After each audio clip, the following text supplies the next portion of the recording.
स्वागत है आप सभी का आपकी अपनी केमिस्ट्री की क्लास में। बच्चों, आज हम आपको पढ़ाएंगे जनरल ऑर्गेनिक केमिस्ट्री, क्योंकि ट्वेल्थ क्लास में और जब हम ऑर्गेनिक केमिस्ट्री की बात करते हैं, ऑर्गेनिक मतलब जिसमें मैथेन, एथेन, कार्बन से रिलेटेड जितना भी हम पढ़ते हैं वो ऑर्गेनिक केमिस्ट्री है। ठीक है, तो आज मैंने चैप्टर शुरू करने से पहले, जैसे मैं चैप्टर शुरू करने वाली हूँ आपके ऑर्गेनिक के ट्वेल्थ क्लास के, लेकिन उससे पहले मुझे आवश्यकता महसूस हुई कि एक बार जनरल इंट्रोडक्शन बच्चों को 12th से 11th का जो आप पढ़ चुके हैं एक बार रिवाइज करा दिया जाए, रिकॉल करा दिया जाए, ताकि आप जो भी चीज़ें भूल चुके हो पहले की वो थोड़ा सा याद भी आ जाए। प्लस आई इफेक्ट क्या होता है, माइनस आई अनुनाद प्रभाव क्या है, कार्बोनाइन किसी क्लास छूट भी गई अगर 11th क्लास की तो वो यहाँ पर आके अपना कंप्लीट कर ले। और जिन पढ़ चुके हैं जो वो फटाफट से अपना रिवीजन लगा लें कि इसके अंदर अपन क्या क्या चीज़ पढ़ रहे हैं। तो अपना GOC पार्ट 1 मैंने इसका लिखा है। GOC का मतलब क्या है बच्चों? G for general, O for organic, C for chemistry, सामान्य कार्बनिक रसायन, जनरल ऑर्गेनिक केमिस्ट्री। चलिए बच्चों स्टार्ट करते हैं। उसका फर्स्ट टॉपिक है cleavage of covalent bond. Covalent bond क्या चीज़ होती है? सहसंयोजक बंध। नीचे हिंदी में भी लिखा हुआ है बच्चों, सहसंयोजक बंध का बंध विखंडन। हम सभी जानते हैं कि सहसंयोजक बंध की जब हम बात करते हैं बच्चों, तो सहसंयोजक बंध, जैसे मान लीजिए मैंने ये लिख दिया AB, ठीक है, इसके अंदर ये जो बंध है अपना वो कितने इलेक्ट्रॉन से मिलके बना है बच्चों? 2 इलेक्ट्रॉन से मिलके बना है। तो ये 2 इलेक्ट्रॉन के साझे से मिलकर बना हुआ जो बंध होता है यह सहसंयोजक बंध कहलाता है। अब ये जो बंध विखंडन है ये समास बंध विखंडन भी हो सकता है और विषमाश बंध विखंडन भी हो सकता है। समास बंध विखंडन का अर्थ क्या है?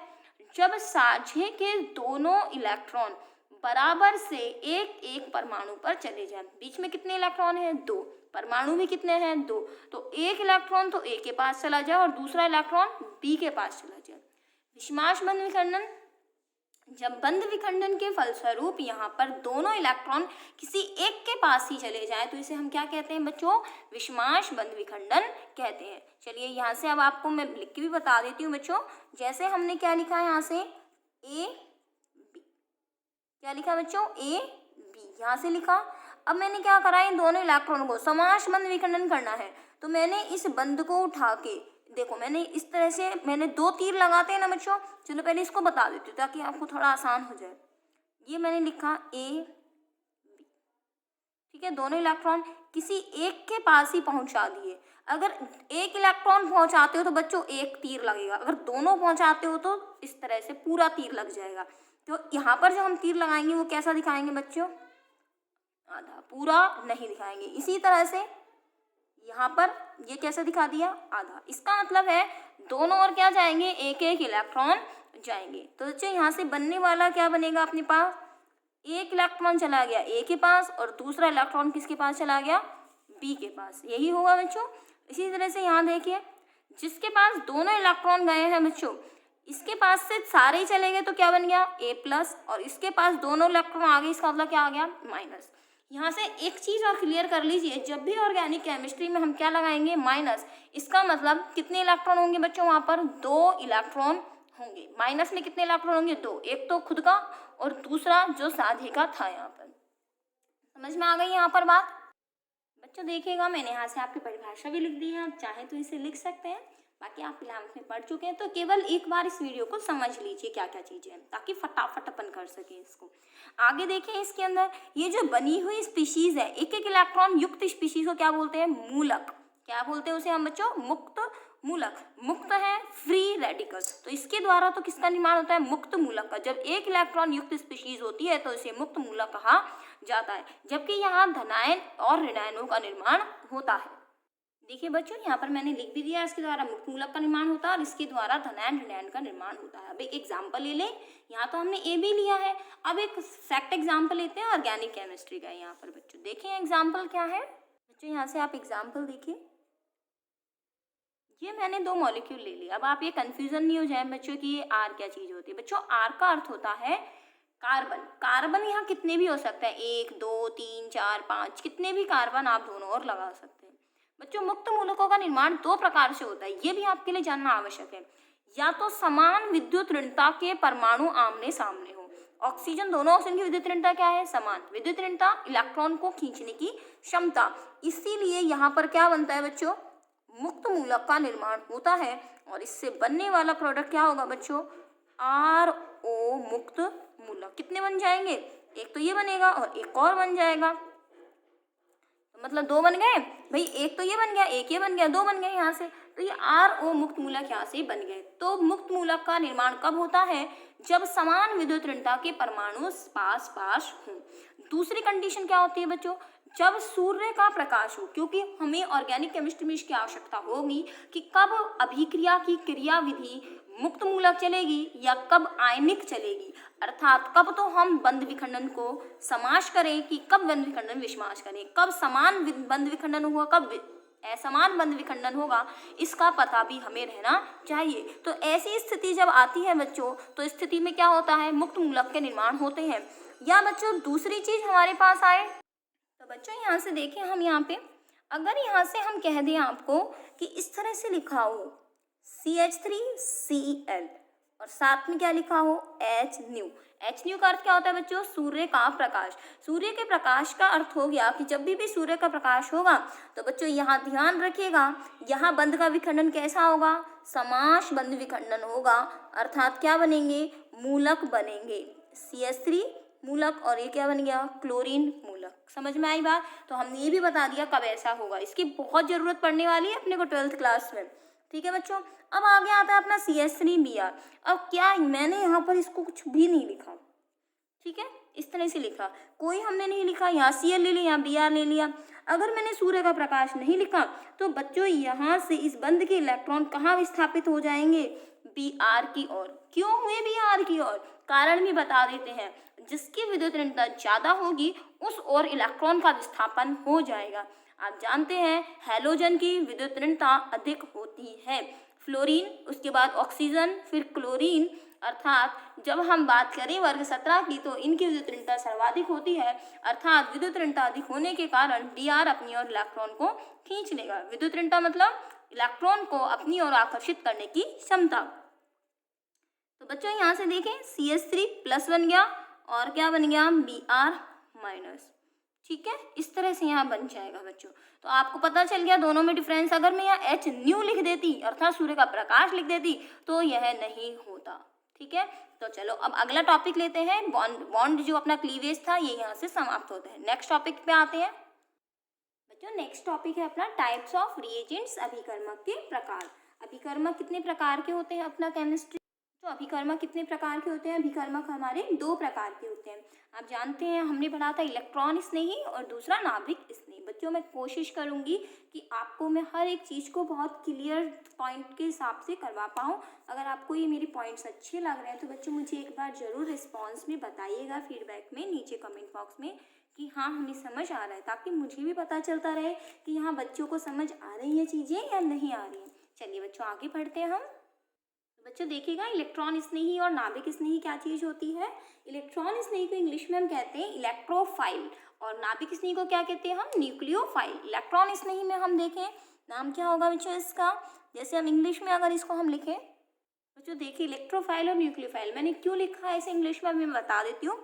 ई का मतलब क्या है यहाँ से, इसलिए इसको ई से रिप्रेजेंट किया। न्यूक्लियोफाइल में क्या है अपना NU, इसलिए किसे रिप्रेजेंट किया है? NU माइनस से। इलेक्ट्रॉन स्नेह को अगर मैं हिंदी में देखें तो क्या बोल सकते हैं? इलेक्ट्रॉन को स्नेह करने वाला, अर्थात इलेक्ट्रॉन से जो क्या रखे?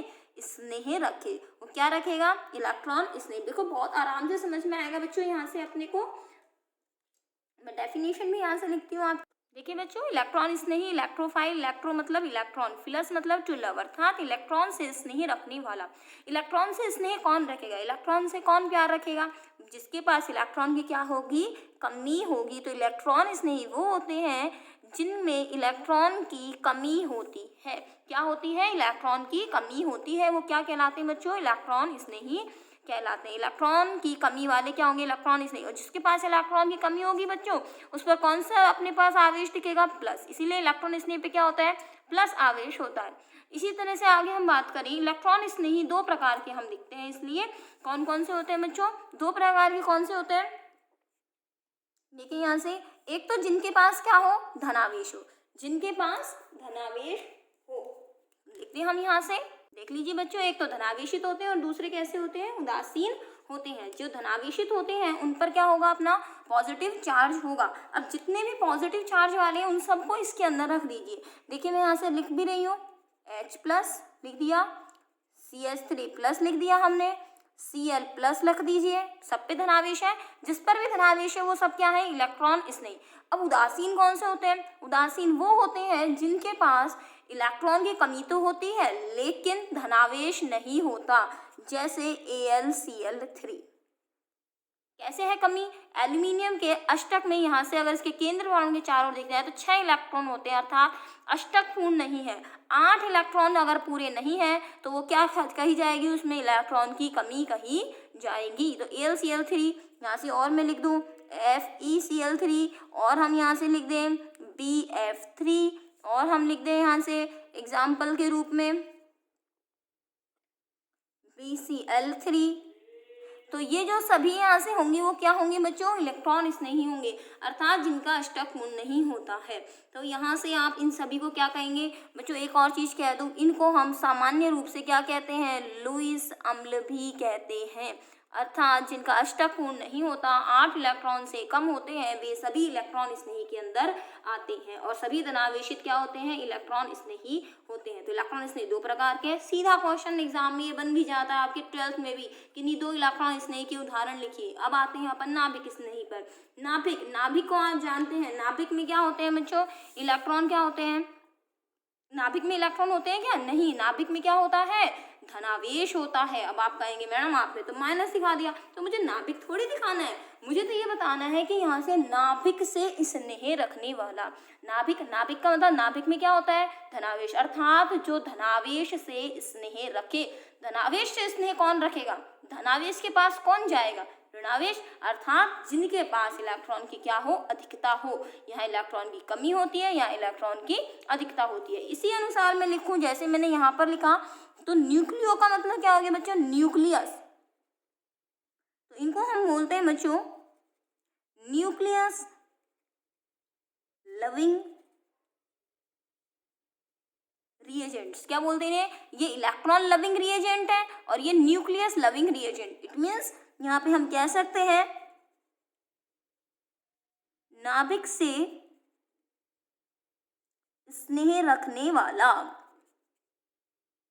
नाभिक से स्नेह रखने वाला। नाभिक से स्नेह कैसे रखेगा बच्चों, नाभिक मतलब जिसको क्या चाहिए, पॉजिटिव चाहिए। इसका मतलब मैं इसको सरल रूप में कहता हूँ, इसको इलेक्ट्रॉन चाहिए और इसको नाभिक चाहिए। जो आगे लिखा है इसको इलेक्ट्रॉन चाहिए और इसको क्या चाहिए, नाभिक चाहिए। हम स्नेह उसी चीज से रखते हैं जो चीज हमारे पास नहीं है, जो होती है उसको तो अपने को कदर होती नहीं, ऐसे भी तो कहते हैं अपन घर में। तो इनके पास नाभिक नहीं है अर्थात पॉजिटिव नहीं है, और इनके पास नेगेटिव नहीं है, इसलिए इनको नेगेटिव चाहिए और इनको क्या चाहिए, पॉजिटिव। इट मीन्स यहाँ क्या होती है, इलेक्ट्रॉन की अधिकता होती है, इलेक्ट्रॉन की अधिकता। ठीक है बच्चों। अब ये भी क्या होते हैं बच्चों, 2 प्रकार के होते हैं। जैसे यहाँ 2 प्रकार क्या थे बच्चों, धनावेशित और उदासीन, और यहाँ पे क्या आएंगे, ऋणावेशित और उदासीन। तो वही हम लिखेंगे यहाँ से बच्चों। देखिए बच्चों, ऋणावेशित और उदासीन, तो यहाँ से हम लिखें ऋणावेशित क्या होंगे, जैसे हमने क्या लिख दिया बच्चों, यहाँ से Cl- लिख दिया, CH3- लिख दिया, और लिख दीजिए यहाँ से NO2- लिख दिया, Cn- लिख दिया, Br- लिख दीजिए। तो ये सभी किसके एग्जाम्पल होंगे, ऋणावेशित के एग्जाम्पल होंगे। ठीक है, ये सारे क्या आएंगे, नाभिक स्नेही। उदासीन में कौन आएंगे बच्चों, उदासीन में वो आएंगे जिनके पास क्या होंगे, Lp। जैसे अमोनिया, अमोनिया में है ना Lp, इसको लुईस क्षार भी कहते हैं, जैसा हमने पी ब्लॉक में पढ़ लिया। और इसमें अमीन ले लीजिए RnH2, ये लिख लिया, और इसके अंदर एल्कोहल ले लीजिए, ऑक्सीजन के पास लोन पेयर है। क्या पानी भी इसी में आएगा क्या मैडम, तो पानी में लिख दो ना, पानी में ऑक्सीजन के पास लोन पेयर होते हैं, बिल्कुल होते हैं। तो ये जिनके पास लोन पेयर है वो सब आप लिख दीजिए इसके अंदर।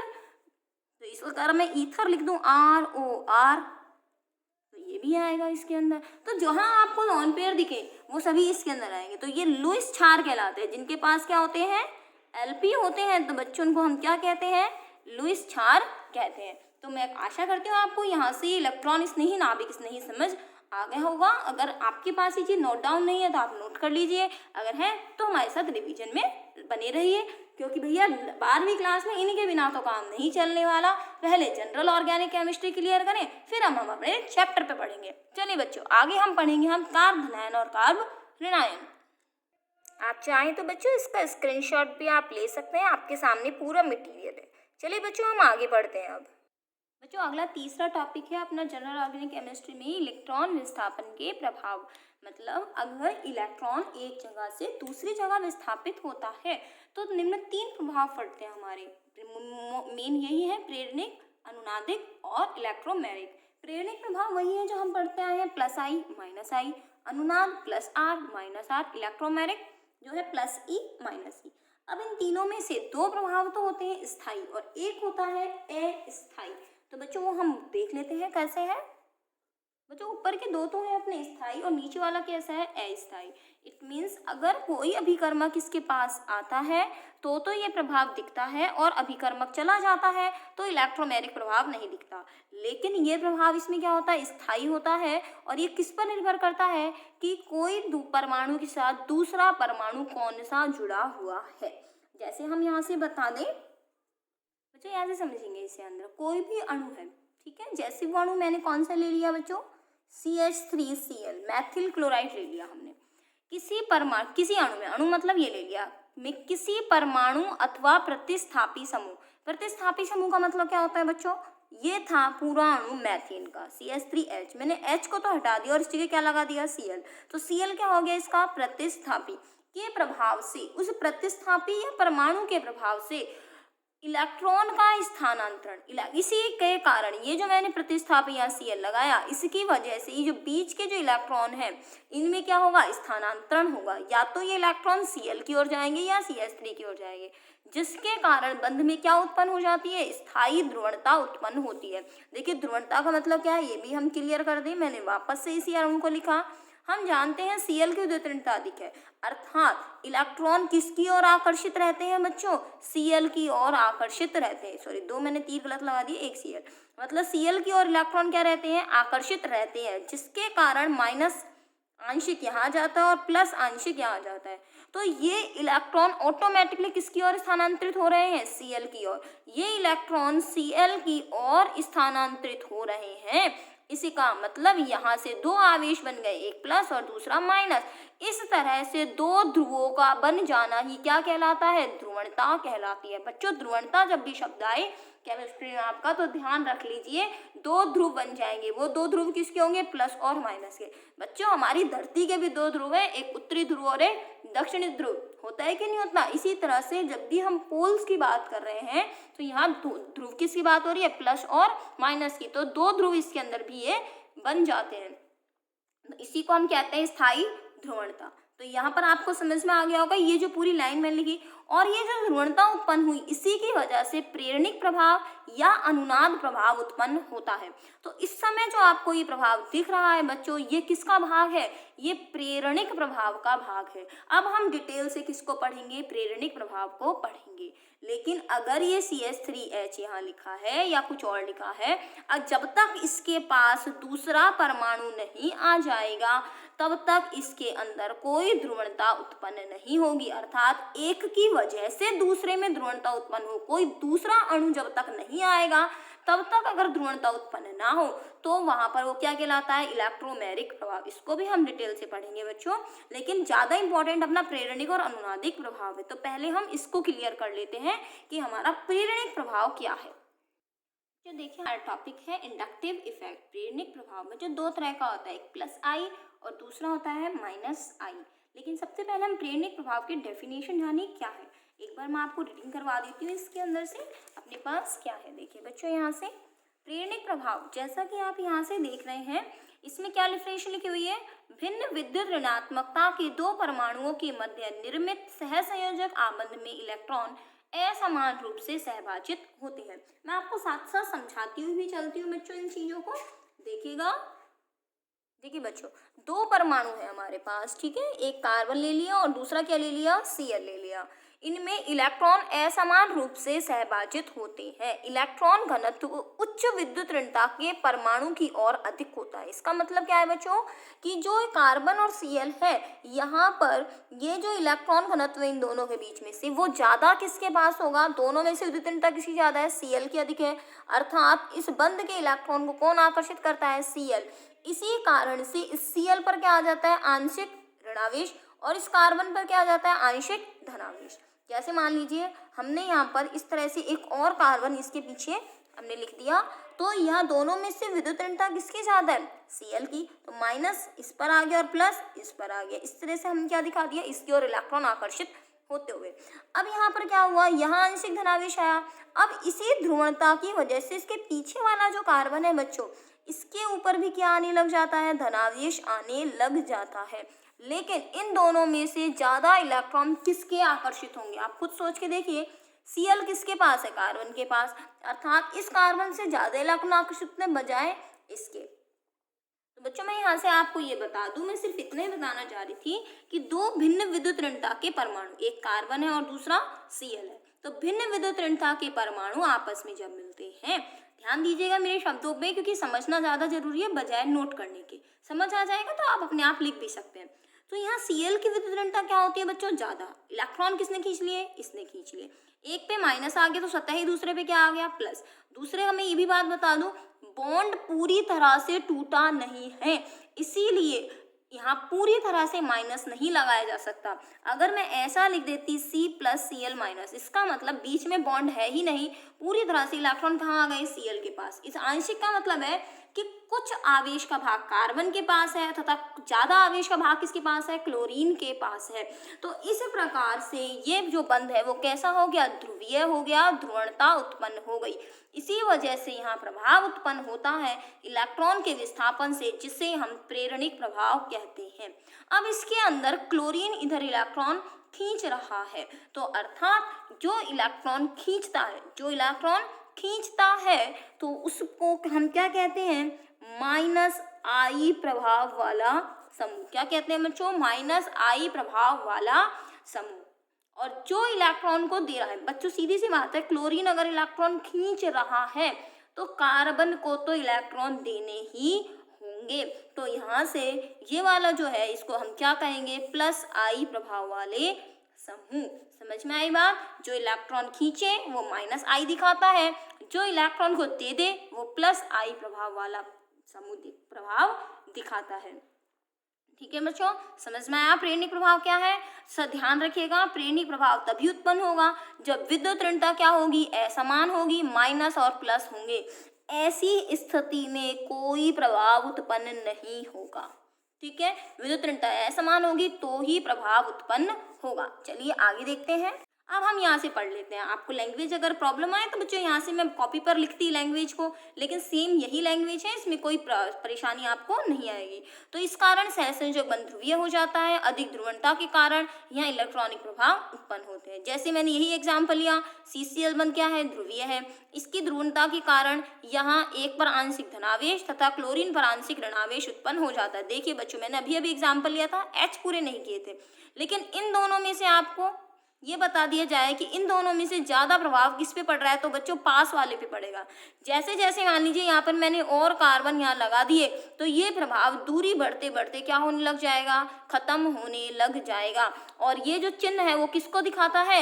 इलेक्ट्रॉन आकर्षण को दिखाता है, अर्थात इलेक्ट्रॉन क्लोरीन ले रहा है। ठीक है बच्चों, अब हम मेन चीज पे आते हैं, +I और -I क्या चीज होती है। तो बच्चों यहाँ से आ गए हम, ये मैंने लिख दिया C और ये Cl की विद्युत ऋणता अधिक होने के कारण Cl इलेक्ट्रॉन खींचता है, आंशिक ऋणावेश, आंशिक धनावेश, यहाँ पे हमने और आंशिक धनावेश और आंशिक धनावेश। अर्थात अगर हम इसकी बात करें तो यहाँ C1 कार्बन, ये C2 कार्बन और ये C3 कार्बन, इन तीनों में से किस कार्बन पर प्रेरणिक प्रभाव सबसे अधिक पड़ता है? जो Cl के पास है, अर्थात इस पर सबसे ज्यादा, उससे कम, उससे कम। जैसे जैसे कार्बन बढ़ाते जाओगे यहाँ प्रभाव खत्म होता जाएगा। यह प्रभाव दो प्रकार का होता है, +I और -I। +I प्रभाव को हम बोलते हैं इलेक्ट्रॉन प्रतिकर्षी समूह, इलेक्ट्रॉन प्रतिकर्षी समूह इस प्रभाव को रखते हैं, इलेक्ट्रॉन प्रतिकर्षी प्रभाव रखने वाले समूह। और यहाँ पर कौन सा आएगा, इलेक्ट्रॉन आकर्षी, अर्थात जो इलेक्ट्रॉन खींचे वो माइनस आई दिखाएगा और जो इलेक्ट्रॉन दे दे वो क्या दिखाएगा, प्लस आई। तो हमको माइनस आई वाले कौन कौन से हो सकते हैं, अब आप खुद ही सोच के देखिए। इलेक्ट्रॉन कौन खींचता है, फ्लोरीन, क्लोरीन, ब्रोमीन, आयोडीन, फिर कल बाहर आई आंटी, हमने पढ़ रखा है ना, फिर कल बाहर आई आंटी। बच्चा आंटी को तो हटा दो, बस इतना याद कर लो, फिर कल बाहर आई। मैं आपको क्रम भी लिखवा दूंगी, हेलोजन सबसे ज्यादा खींचते हैं, या आप क्रम को याद रखिए, फोकल, याद है ना क्रम, फोकल, मैंने याद भी करा रखा आपको पहले भी। देखिए बच्चों, हमारे पास प्लस आई प्रभाव और माइनस आई प्रभाव। प्लस आई प्रभाव कौन से समूह दर्शाते हैं, जो इलेक्ट्रॉन को देते हैं, और माइनस आई प्रभाव कौन दिखाता है, जो इलेक्ट्रॉन को खींचते हैं अपनी ओर, अर्थात जिनकी विद्युत ऋणता अधिक होती है।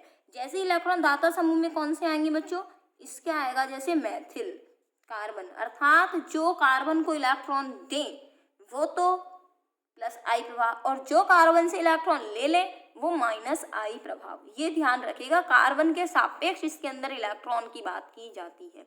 फिर भी इलेक्ट्रॉन दाता समूह हम लिख लेते हैं बच्चों। जैसे जैसे कार्बन की संख्या बढ़ती जाती है ना, 2 कार्बन लगा दिए, फिर 3 कार्बन लगा दिए, ये लीजिए हम पूरे कर देते हैं इन कार्बन को, कोई दिक्कत नहीं है अपने पास।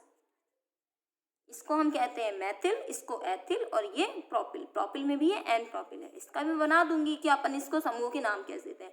तो जैसे जैसे कार्बन की संख्या बढ़ती जाती है बच्चों, प्लस आई प्रभाव यहाँ पर बढ़ता जाता है। अब आता है माइनस आई प्रभाव। माइनस आई प्रभाव में जिनकी विद्युत ऋणता ज्यादा होती है, जैसे NO2, जैसे Cl, FCl तो आप जानते हैं सभी बच्चों, FCl और कौन सा है, Cn। ये समूह है सारे बच्चों, यहाँ डैश आगे लग रहा है, इसका मतलब संयोजकता क्या है, यहाँ से खाली है। तो यहाँ से ध्यान रखिएगा, ये समूह जब जुड़ जाते हैं तो ये इलेक्ट्रॉन को आकर्षित करने का काम करते हैं। तो ये सभी समूह क्या कहलाते हैं, माइनस आई प्रभाव वाले। हम माइनस आई को नहीं पहचान सकते, लेकिन इसको तो पहचान सकते हैं कि कार्बन वाले आ जाए तो ये। अब जैसे मान लीजिए यहाँ पर ये लिखा हुआ है Cl, और ये लिखा है यहाँ पर बच्चों, जहाँ इलेक्ट्रॉन प्लस आई होगा वहाँ माइनस आई भी होगा। अगर मैं यहाँ से कहूँ, अगर दोनों की सापेक्ष कहूँ कि यहाँ मैथिल है, देखो H है और यहाँ क्या है बच्चों, C है, तो ये तो हो गया अपना मैथिल, और ये क्या हो गया, एथिल। इन दोनों में से प्लस आई प्रभाव ज्यादा किस में पड़ रहा है बच्चों, सीधी सी बात है, यहाँ प्लस आई प्रभाव कम है और यहाँ प्लस आई प्रभाव ज्यादा है, क्योंकि यहाँ 2 कार्बन जुड़ रहा है और यहाँ कितना जुड़ रहा है, 1 कार्बन जुड़ रहा है। एक चीज और, जो प्लस आई प्रभाव होता है वो सामने वाले पर इलेक्ट्रॉन बढ़ा देता है। जैसे CH3 इलेक्ट्रॉन किसको देगा, Cl को देगा। एक तरह से ये देगा क्या, Cl खींच ही लेगा अपनी और, छीन ही लेगा इससे इलेक्ट्रॉनों को, ये यहाँ से खींच लेगा इससे। अर्थात इन दोनों में हम कह दें कि ये जो है कार्बन जो है वो सामने वाले पर इलेक्ट्रॉन बढ़ाता है। जबकि हम यहाँ से इसकी बात करें, सेम ही एग्जाम्पल मैंने ले लिया, जो माइनस आई प्रभाव वाला समूह होता है वो अपने सामने वाले परमाणु पर इलेक्ट्रॉन घनत्व को कम कर देता है। सीधी सी बात है, एक तरफ अगर इलेक्ट्रॉन घनत्व बढ़ेगा तो दूसरी ओर इलेक्ट्रॉन घनत्व क्या हो जाएगा, कम हो जाएगा।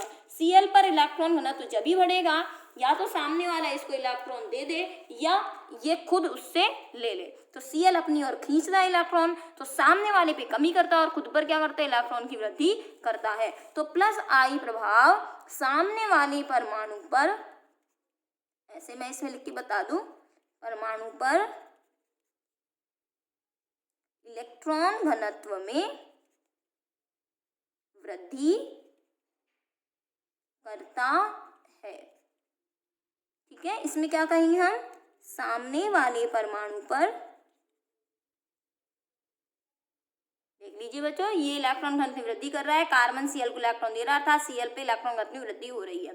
सामने वाले परमाणु पर Cl इलेक्ट्रॉन क्या करने की कोशिश कर रहा है बच्चों, यहाँ से खींचने की कोशिश कर रहा है। तो इसमें क्या हो रही है, इलेक्ट्रॉन घनत्व में वृद्धि, लेकिन सामने वाले पे क्या हो रही है, इलेक्ट्रॉन घनत्व में कमी। तो सामने वाले पे Cl खींच के इस वाले पे इलेक्ट्रॉन कमी कर दी, इसने इलेक्ट्रॉन इसको दे दिए तो सामने वाले पे इलेक्ट्रॉन की वृद्धि कर दी। तो ये इस तरह से अपने हो जाएंगे बच्चों। नेक्स्ट है अपना इलेक्ट्रोमैग्नेटिक प्रभाव। मैं नादिक प्रभाव अभी नहीं बताऊंगी क्योंकि कुछ देर में आप वीडियो क्लोज करने वाले हैं। छोटा भी इलेक्ट्रोमैग्नेटिक प्रभाव या यूँ कह दो रेजोनेंस इफेक्ट जो है अपना अनुनाद प्रभाव थोड़ा बड़ा है, इसीलिए हम उसको पूरा एक वीडियो में कवर करने की कोशिश करेंगे।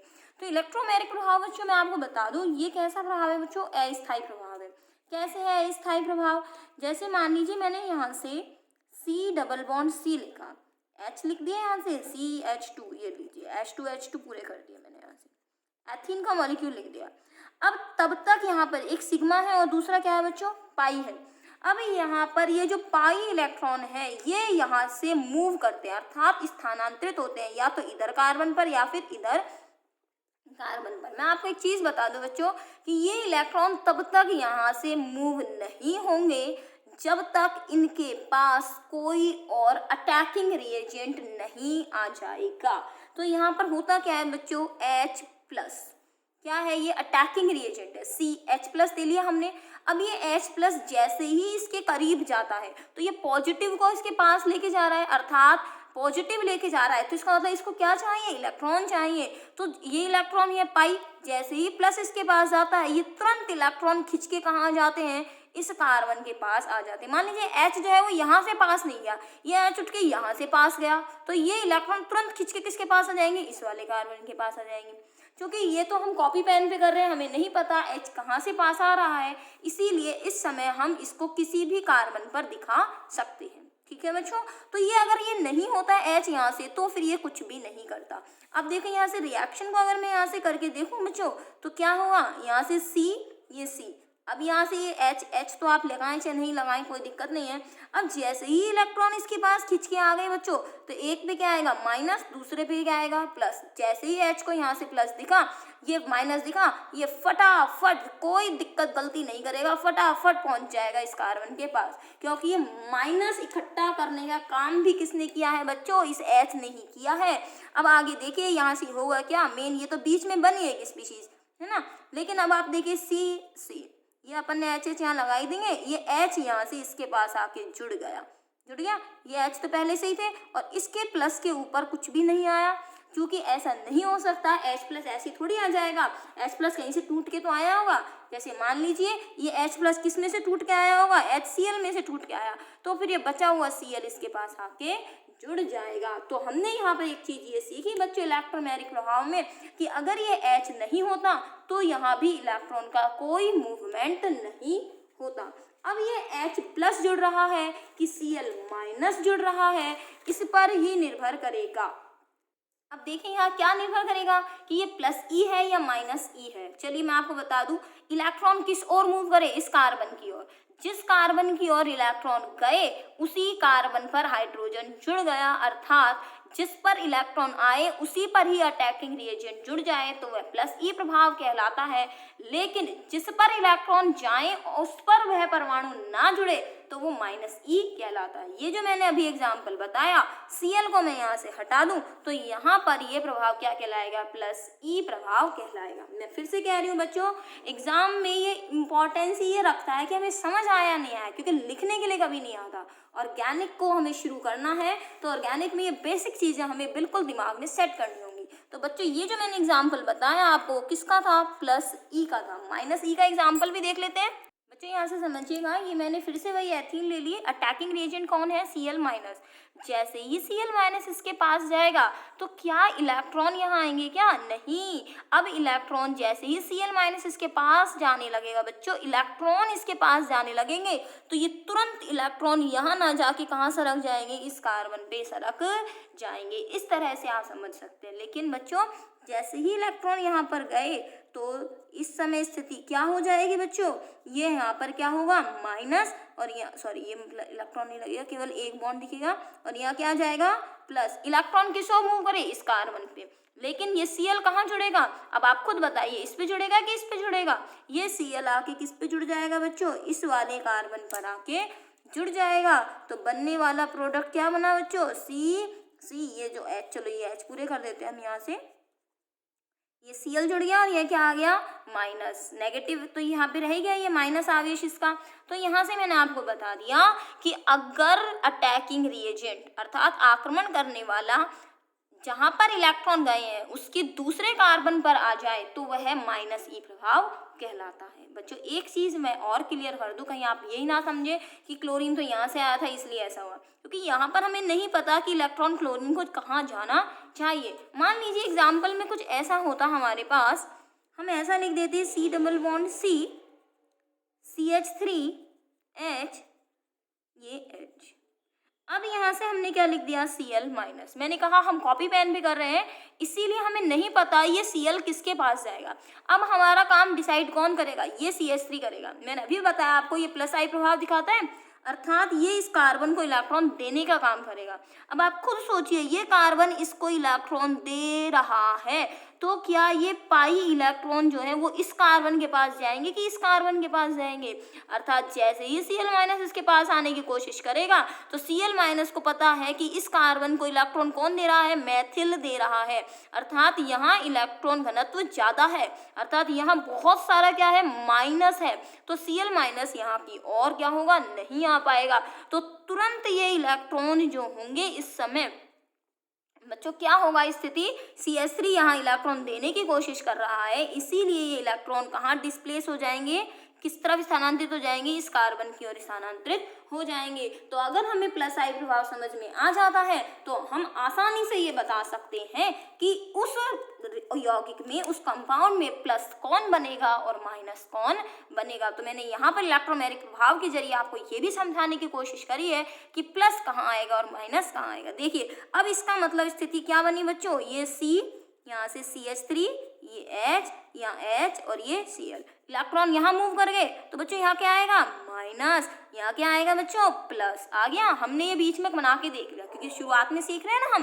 अब तुरंत ये Cl उठ के कहाँ आ जाएगा, अब यहाँ पर आ जाएगा। तो इलेक्ट्रोमैग्नेटिक प्रभाव में अगर प्लस आई और माइनस आई को भी हम ऐड कर लें तो हम बहुत जल्दी ऑर्गेनिक प्रोडक्ट के रिएक्शन यहाँ से निकाल सकते हैं, आराम से जुड़ जाएगा। चलिए देखिए एक एग्जाम्पल और लेती हूँ बच्चों मैं आपके लिए। यहाँ पर ये C डबल बॉन्ड C हमने लिखा, यहाँ पर मैंने क्या लिखा, Cl, यहाँ लिखा H, यहाँ लिखा H और यहाँ लिखा H। Cl क्या है, विद्युत ऋणता ज्यादा होती है ना इसके Cl की, तो अब ये Cl क्या करेगा, इलेक्ट्रॉन क्या करेगा, अपनी ओर खींचेगा। अपनी ओर इलेक्ट्रॉन खींच रहा है, इलेक्ट्रॉन यहाँ खींच रहे हैं, तो तुरंत अब ये जो इलेक्ट्रॉन है वो कहाँ चले जाएंगे, इस कार्बन की ओर चले जाएंगे। फिर यहाँ माइनस आ जाएगा और यहाँ क्या आ जाएगा, प्लस। अब जो आने वाली जो भी स्पीशीज होगी, या तो वो Cl माइनस हो या H प्लस हो, तो जहाँ पर जो चला जाए उसके अपोजिट साइड में उसको जोड़कर दिखा दीजिए। यहाँ पर मैंने आपसे कहा ये यहाँ इलेक्ट्रॉन जाएंगे बच्चों, तो यहाँ क्या आ जाएगा, माइनस, यहाँ क्या आ जाएगा, प्लस आ जाएगा। शॉर्ट में करके बता रही हूँ, अब तो अच्छे से सीख गए हो आप। इस तरह से स्थिति बन जाएगी। H कहाँ चला जाएगा, इस कार्बन के पास, Cl कहाँ चला जाएगा, इसके पास। चलिए मैं जोड़ के भी दिखा देती हूँ आपको और आसान कर देती हूँ। ये देखिए ये Cl है, ये H रहा, ये H है और ये क्या है, H है। ठीक है अपना। अब देखिए मैंने आपको अभी अभी समझाया, ये जो अपन है ना चीज में माइनस प्लस की बोलती हूँ, ये केवल अपन शुरुआत में है ना अपने हिंट के लिए करके देख रहे हैं। ये देखो यहाँ पे क्या दिखा दिया रखा था, माइनस, यहाँ क्या दिखा रखा था, प्लस। अब हमने ये सोच के देख लिया भैया ये माइनस वाला है और ये कौन सा वाला है, प्लस वाला है, तो इस H को इसके साथ जोड़ दो, ये जुड़ गया।